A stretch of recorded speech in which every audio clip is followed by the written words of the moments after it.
الحمد لله الحمد لله الذي خلق الإنسان في أحسن تقويم وأمرنا بالتقوى والخلق الكريم وأشهد أن لا إله إلا الله وحده لا شريك له وأشهد أن سيدنا محمدا عبده ورسوله اللهم صل وسلم على سيدنا محمد وعلى آله وصحبه أجمعين أما بعد فيا عباد الله اتقوا الله حق تقاته ولا تموتن إلا وأنتم مسلمون.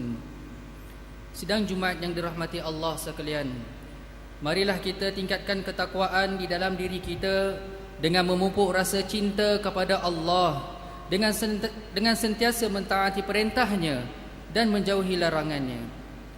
Saudara sekalian, dalam kesibukan kita menjalani urusan duniawi, mengejar cita-cita dan impian, kita berhadapan dengan tekanan dan stres.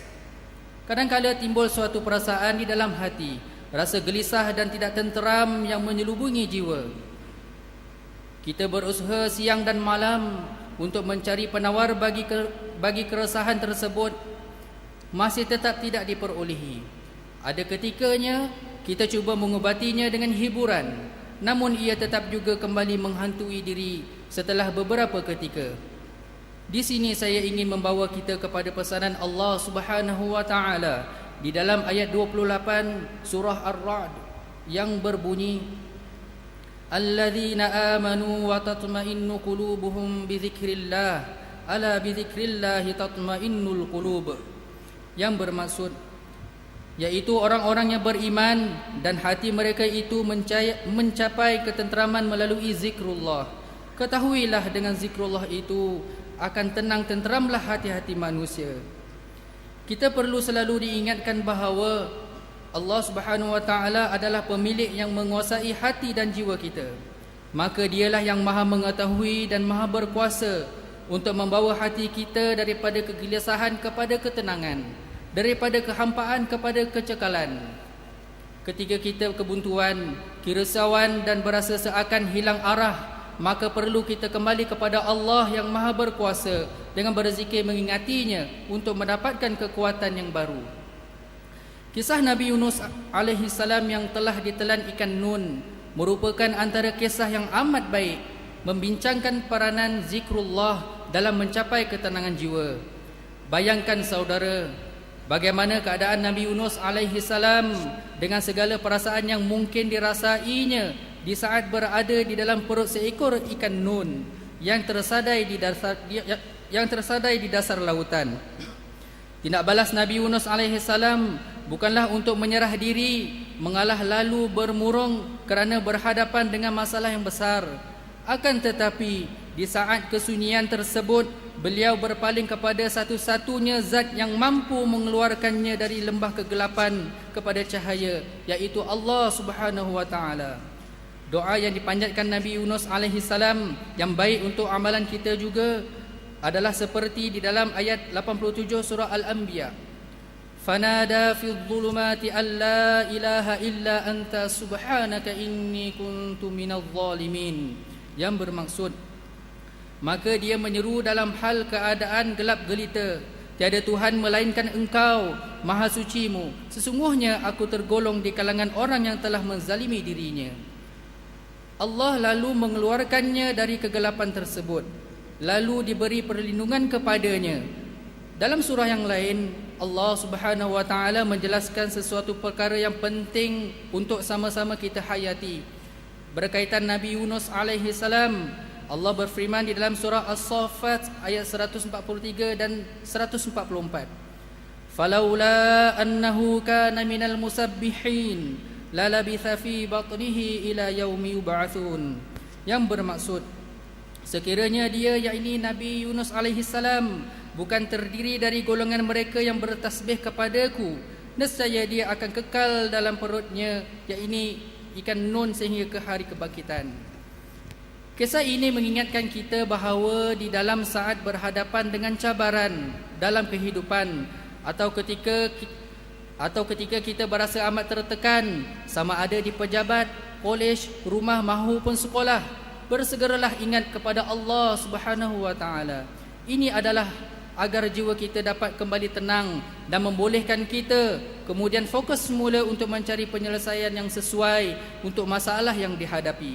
Mudah-mudahan dengan berkat mengingati Allah, dia akan membuka jalan untuk kita atasi tekanan maupun cabaran dalam kehidupan kita dan mempermudahkannya bagi kita. Sidang Jumaat yang dirahmati Allah sekalian, di dalam membincangkan peranan zikrullah ini, saya ingin membawa kita kepada satu kisah di mana seorang sahabat pernah datang kepada Nabi sallallahu alaihi wasallam mengadu kepada baginda akan bebanan yang dirasainya. Beliau mendapati bahawa hukum hakam syariat telah berkembang dan beliau takut tidak dapat melaksanakan segala hakam tersebut. Nabi Muhammad sallallahu alaihi wasallam menjawab, "La yazalu lisanuka ratban min dzikrillah ta'ala." Yang bermaksud, pastikanlah lisan kamu itu senantiasa basah berzikir kepada Allah Subhanahu wa taala. Hadis riwayat Imam At-Tirmizi. Melalui amalan berzikir, seorang mukmin akan memperoleh kekuatan untuk berpegang teguh kepada syariat Allah Subhanahu wa taala. Apabila seorang mukmin sentiasa mengingati Allah Subhanahu wa taala, sifat ketakwaan akan mekar di dalam dirinya. Dia akan berusaha untuk memperbaiki di hatinya, memperindahkan akhlak dan pertuturannya. Kita ini saudara adalah manusia yang lemah dan mudah lupa akan tujuan kehidupan. Antara punca kita ini mudah termakan hasutan nafsu dan tipu daya syaitan adalah kerana jiwa kita ini kosong dan tidak fokus kepada Allah Subhanahu wa taala. Apabila ini berlaku, jiwa ketakwaan juga tidak akan hadir dan rasa bersalah untuk melakukan maksiat juga tidak tinggi di dalam sanubari kita. Oleh itu, apabila saat-saat kita dapati bahawa diri kita berada di ambang melakukan maksiat kepada Allah, latihlah diri kita agar segera mengingati Allah ketika itu dengan berzikir. Saudara, anak-anak kita terdedah kepada pelbagai anasir dan pengaruh kemaksiatan dewasa kini. Maka lebih perlu lagi untuk kita melatih mereka daripada kecil agar hidupnya tidak pernah lekang daripada mengingati Allah Subhanahu wa taala. Ajarkan kepada mereka ketika mereka merasa terdorong atau sedang diajak teman-teman untuk melakukan kemaksiatan, agar mereka segera ingat kepada Allah Subhanahu wa taala. Imam Al-Hasan Al-Basri pernah berpesan, "Apakah kamu tidak merasa malu sekiranya esok di saat kamu bertemu dengan Allah Subhanahu wa taala, kemudian mendapati bahawa kebanyakan masamu tidak dipenuhi dengan mengingati Allah Subhanahu wa taala?" Oleh itu, jangan kita membiarkan masa lapang kita berlalu pergi dengan tanpa kita memenuhinya dengan kerja dan amalan yang berguna. Ingatlah saudaraku, masa yang telah berlaku, masa yang telah berlalu tidak mungkin akan kembali semula. Oleh itu, pergunakan sebaik-baik masa yang dikurniakan oleh Allah Subhanahu wa taala ini. Dan ketahuilah bahawasanya yang dinilai oleh Allah Subhanahu wa taala di dalam berzikir itu bukannya jumlah dan kuantiti kalimat-kalimat suci yang dijadikan zikir saban hari sahaja, akan tetapi tahap penghayatan seseorang akan kalimat-kalimat suci yang diucapkan itu yang menjadi objektif utama yang perlu diperhatikan dalam berzikir.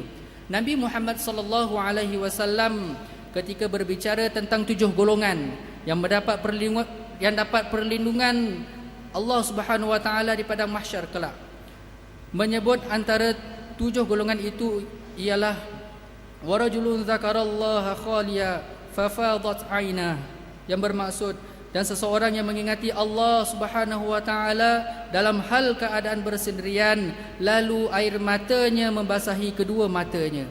Hadis riwayat Imam Bukhari dan Muslim.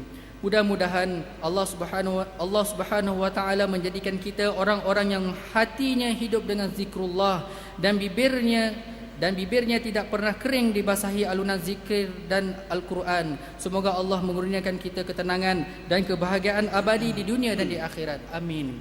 بارك الله لي ولكم في القرآن العظيم ونفعني وإياكم بما فيه من الآية والذكر الحكيم وتقبل مني ومنكم تلاوته إنه هو السميع العليم أقول قولي هذا وأستغفر الله العظيم لي ولكم ولسائر المسلمين والمسلمات والمؤمنين والمؤمنات فاستغفروه فيا فوز المستغفرين ويا نجاة التائبين آمين آمين آمين يا موفق الطائعين ووفقنا لطاعتك أجمعين وتب علينا وعلى المسلمين واغفر ذنب من يقول نستغفر الله العظيم نستغفر الله.